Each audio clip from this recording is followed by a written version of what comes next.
So obviously a lot has changed over the last 20 years for local media. As you think about all of the changes that have happened, which ones do you think have had the biggest impact on Hearst's business? Well, obviously the fragmentation of the audience, the competition for time for the consumer is probably the most dramatic.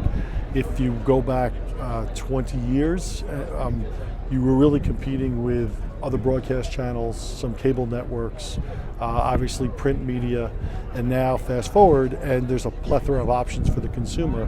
And those are both media options and non-media options, whether it's gaming or other things that you can do on the internet.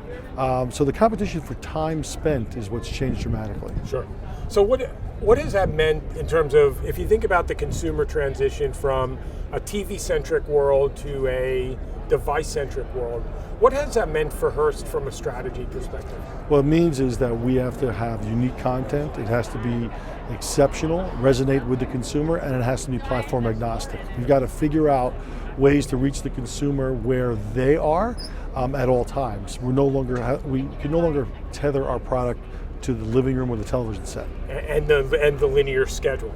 And the linear schedule as well, although I will tell you that one of the benefits of broadcast obviously is reach.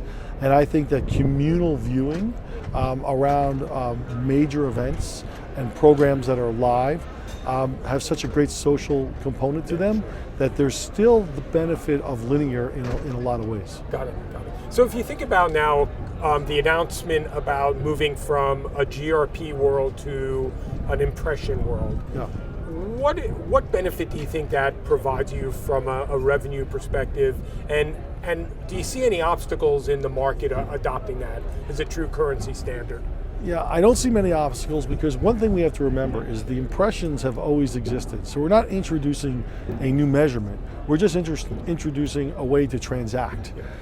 So I think what's most important is television ratings were established to measure a percentage of audience in a television ecosystem. Coming back to my earlier comment, because our audiences are now being reached on multiple platforms, that rating method is just too narrow. Yep. We've got to talk about total audience reached impressions across all these devices and add them up. I think it's actually a more fair representation of the reach of the broadcaster. Got it. So as you think about the next 5 years, what excites you about the position that Hearst has in the marketplace?